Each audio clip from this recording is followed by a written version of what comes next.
जोहार सानाम कोगे तेहेन दो घी बन बनावा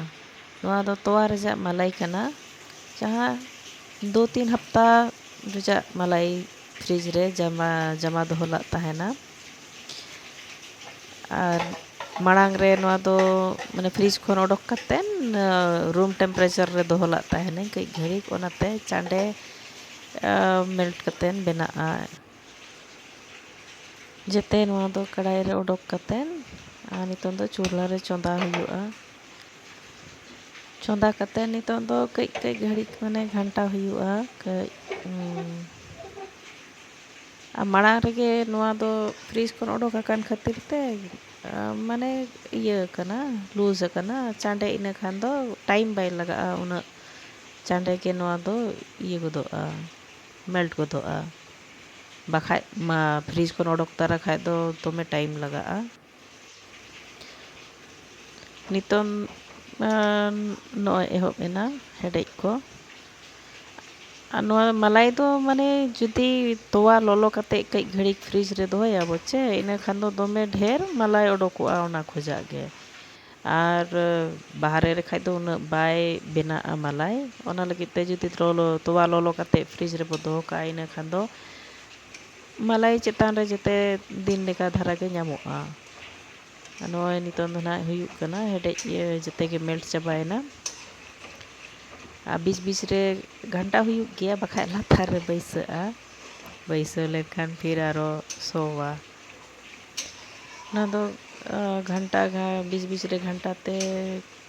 कलर चेंज हिजुग कना ना नितों इसिन इदिक कना बै बैते जब तक मतलब जेते इसिन लेन खान पूरा कलर चेंज हुआ ब्राउन कलर लेका इने खान घी अडी नापाय ससांग गे बेना पूर्ण ससांग जहाँ कलर हिजुआ घिया और संधार सो होता है ना उना ढेर रंगो हो बांग रंगो हुआ बखान दो ये भिना लेका सोआ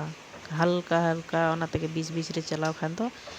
हल्का हल्का संधार सोता है ना इसिन इदी खाय आज तके ठीका नौका कलर चेंज इदिया और उसके बाद फिर हल्का हल्का संधार सो एहोबा इने खान गे ठीके में मतलब ठीका दाड़े आबो कि नितों दो रेडी ना घी नोआ नितों ऑलमोस्ट हुई जरवा कना नितों दो गैस को बंदो का और मिट्टी लुगड़ी सफा लुगड़ी हताव कते ओनारे नितों दो छनियाबो लोलो किया दमे सप्तो माने घी कान दो इना खान बैते नोआ दो दुल हुआ और साब कते बानार पास्टा लुगड़ी साब कते ओना रोडोज ओडोक हुआ सुनुम कना ओना खातिर ते कई बैते ये हुआ नौका मलाई को अब ओड़ा रगे बो जरवा दोहो कते घी को बो बनाव खान बाहरे खन किरिंग को दो बाय हुयुग ताबोना इने खान जेते होड़गे जुदी नौका बो बनाव खान जेते के ओड़ा रगे माने पौष्टिक वाला घी ओड़ा रगे बो ᱧᱟᱢ दाड़ेया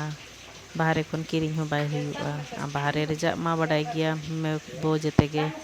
मेसा साना जेते चेक को चोको मेसा का को केमिकल को बाबो मेन दाड़ेया चेक को मेना